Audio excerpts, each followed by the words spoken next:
Renungan Pagi bersama Allah di waktu fajar oleh Ellen G. White, 10 Oktober 2022. Mari kita berdoa.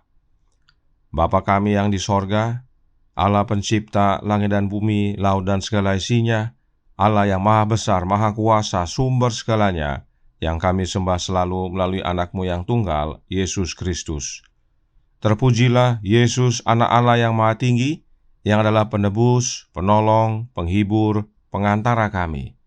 Pada pagi hari ini kami bersyukur boleh bangun dan berbakti, dan sebagaimana membaca serta mendengarkan nasihat firman-Mu, kiranya ini menjadi pembaharuan bagi kami semua. Beserta kami sepanjang perbaktian ini, kehendak-Mu yang jadi.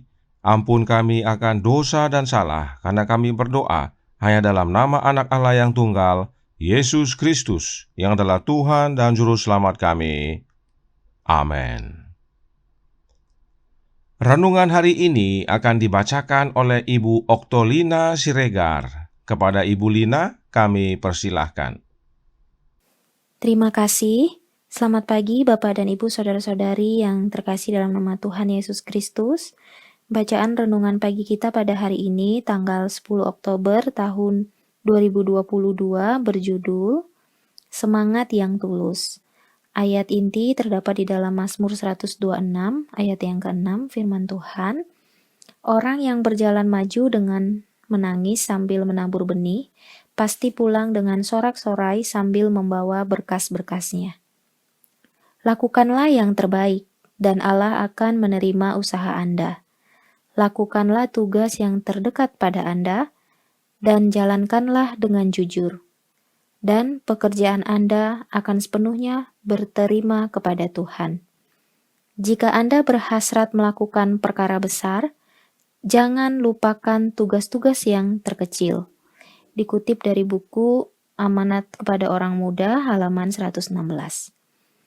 Kedatangan Kristus sudah dekat dan sangat cepat. Waktu untuk bekerja sangat singkat. Pria dan wanita banyak yang binasa. Malaikat berkata, bukankah seharusnya orang-orang yang memiliki terang yang besar bekerja sama dengan Dia yang mengutus putranya ke dunia untuk memberikan terang dan keselamatan kepada manusia?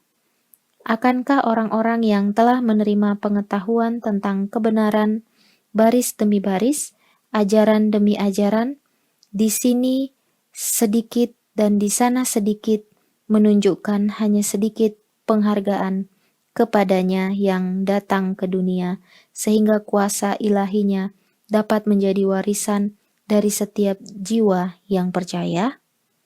Dengan demikian, keilahian Kristus menjadi efektif dalam keselamatan manusia, dan pengantaraan imam besar kita yang agung berguna di hadapan tahta Allah.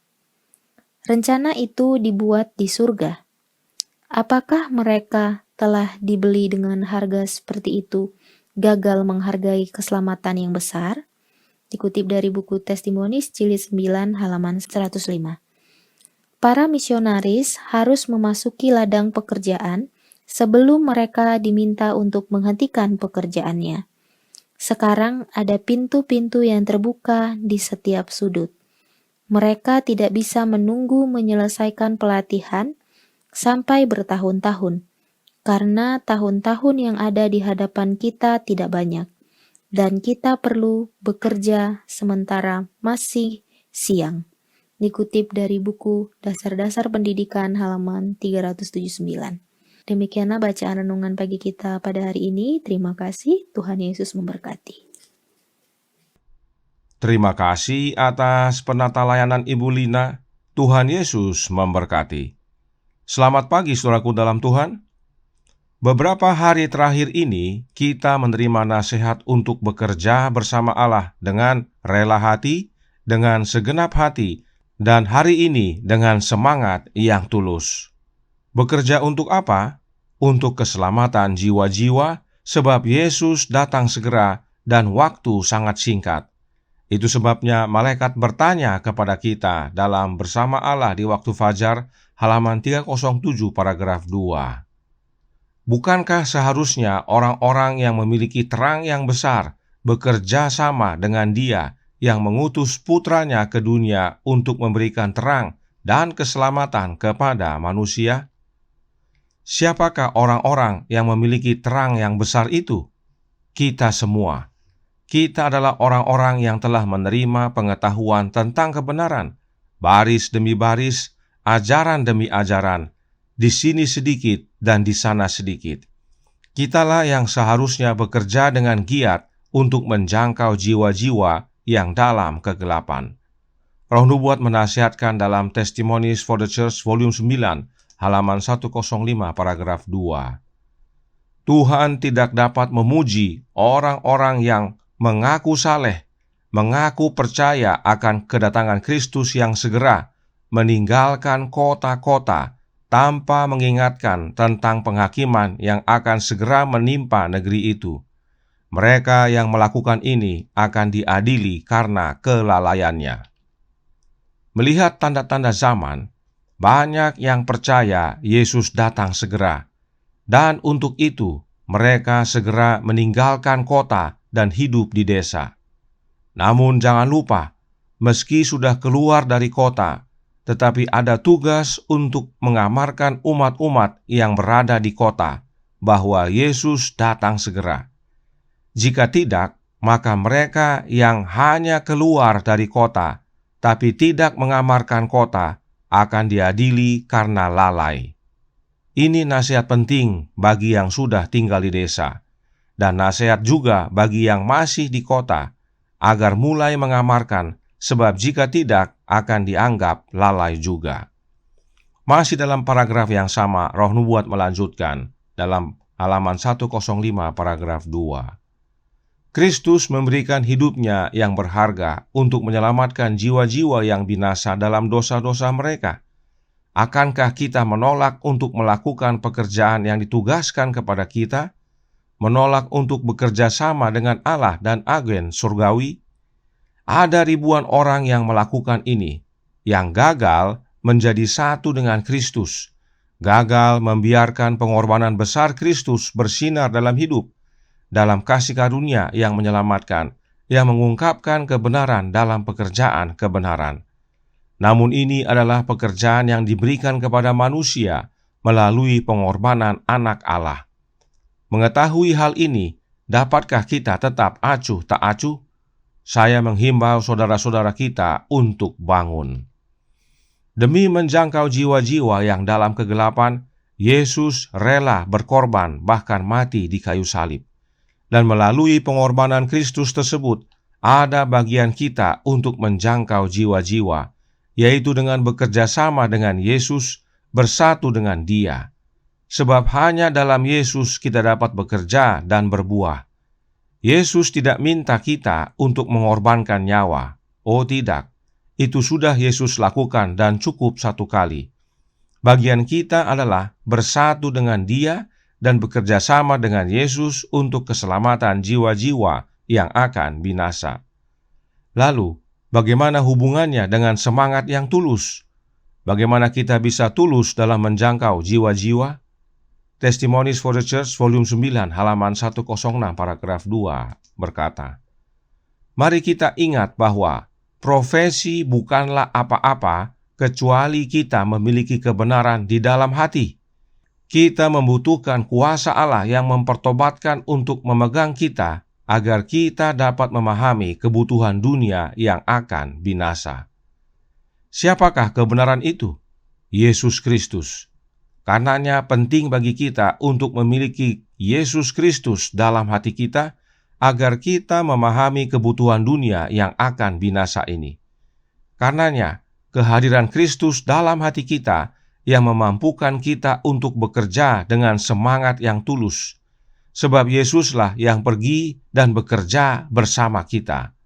Roh Nubuat berkata dalam Testimony Treasures volume 3 halaman 341 paragraf 3, kepadaku telah diberikan segala kuasa di sorga dan di bumi, Juru Selamat menyatakan, dan ketahuilah, aku menyertai kamu senantiasa sampai kepada akhir zaman. Matius 28 ayat 18 dan 20. Yang kita butuhkan adalah iman yang hidup, iman untuk menyatakan di atas kuburan Yusuf yang disewa bahwa kita memiliki juru selamat yang hidup, Dia yang akan berjalan di depan kita dan yang akan bekerja bersama kita. Yesuslah yang telah menerima segala kuasa. Yesuslah yang berjanji untuk sertai kita. Karenanya Yesuslah yang berjalan di depan kita dan bekerja bersama kita. Inilah yang membuat kita semangat dalam bekerja menyelamatkan jiwa-jiwa, sebab Yesus sendiri yang bersama kita. Bagaimana caranya? Oleh kehadiran Roh-Nya tentunya. Inilah pentingnya kita memahami hubungan antara Roh Kudus dan Roh Kristus, bahwa Roh Kudus itu adalah Roh-Nya Kristus dan bukan oknum yang lain, sebab Yesus berjanji menyertai kita dan janjinya Dia tepati. Perhatikan Alkitab dan Roh Nubuat menyatakan tentang hal ini. Markus 16 ayat 19-20 berbunyi, "Sesudah Tuhan Yesus berbicara demikian kepada mereka, terangkatlah Ia ke sorga, lalu duduk di sebelah kanan Allah. Mereka pun pergilah memberitakan Injil ke segala penjuru, dan Tuhan turut bekerja dan meneguhkan firman itu dengan tanda-tanda yang menyertainya." Meski Tuhan Yesus sudah terangkat ke sorga setelah 40 hari bersama murid-muridnya, tetapi Tuhan Yesus yang sama turut bekerja dengan para murid, yaitu dengan mencurahkan Roh-Nya yang kudus pada hari Pentakosta. Tentang ayat ini Roh Nubuat menyatakan dalam Southern Watchman, Februari 9 tahun 1904, artikel A paragraf 9, berbunyi, "Para rasul mula-mula tersebut membuktikan bahwa ada keberhasilan dalam bekerja dengan Kristus. Ada tertulis tentang mereka bahwa mereka pun pergilah memberitakan Injil ke segala penjuru, dan Tuhan turut bekerja dan meneguhkan firman itu dengan tanda-tanda yang menyertainya." Markus 16 ayat 20. Kuasa yang sama yang dimiliki para rasul masih tersedia bagi mereka yang akan melakukan pelayanan Allah. Jelas bahwa meski Yesus telah kembali ke sorga, tetapi yang bekerja bersama para rasul adalah Yesus Kristus itu sendiri, yaitu oleh kehadiran Roh-Nya yang kudus. Dan kuasa yang sama, yaitu kehadiran Roh Kristus, masih tersedia bagi kita yang akan bekerja bagi Allah. Roh Kristus inilah yang membuat kita bekerja dengan semangat yang tulus. Sebab dengan kehadiran Kristus yang adalah Sang kebenaran, kita menjadi mengerti kondisi dunia yang akan binasa ini. Kita menjadi semangat untuk amarkan dunia bahwa Yesus datang segera. Dan saking semangatnya, sampai renungan hari ini berkata, dalam Bersama Allah di Waktu Fajar halaman 307 paragraf 3. Sekarang ada pintu-pintu yang terbuka di setiap sudut. Mereka tidak bisa menunggu menyelesaikan pelatihan sampai bertahun-tahun, karena tahun-tahun yang ada di hadapan kita tidak banyak, dan kita perlu bekerja sementara masih siang. Bagi mereka yang ikut pelatihan misionari, jika mereka memiliki Roh Kristus dalam hati mereka, maka tidak perlu harus menyelesaikan pelatihan bertahun-tahun. Langsung bekerja sebab waktu sudah tidak banyak. Inilah kondisi jika kita memiliki kebenaran yang adalah Yesus dalam hati kita. Bukan lamanya dilatih atau lamanya sekolah yang memampukan kita, tetapi kehadiran Kristus bersama kita. Itulah keberhasilan para rasul yang tidak sekolah. Mereka berhasil karena Yesus bersama mereka dalam menjangkau jiwa-jiwa, dan kuasa yang sama masih tersedia bagi kita. Karenanya berdoa untuk kecurahan Roh Kristus dan buka hati agar Kristus yang berkuasa dan bekerja dalam hidup kita. Kita menjadi semangat dalam menyelamatkan jiwa-jiwa. Kiranya ini menjadi pembaharuan bagi kita semua. Tuhan memberkati. Saya bawa dalam nama Yesus. Amin. Mari kita berdoa. Bapa kami yang di sorga, Allah pencipta langit dan bumi, laut dan segala isinya, Allah yang maha besar, maha kuasa, sumber segalanya, yang kami sembah selalu melalui anak-Mu yang tunggal, Yesus Kristus. Terima kasih atas nasihat indah pada pagi hari ini. Untuk kami bekerja dengan semangat yang tulus, kami perlu Roh Kristus. Sebab hanya oleh kehadiran Kristus dalam hidup kami kami dapat bekerja dengan berhasil. Kami dapat menyadari pentingnya mengamarkan kepada kota-kota, kepada dunia, bahwa Yesus datang segera. Kami menyadari bahwa dunia ini akan binasa. Inilah yang membuat kami semangat, dan itulah kuasa Kristus yang bekerja dalam hati kami.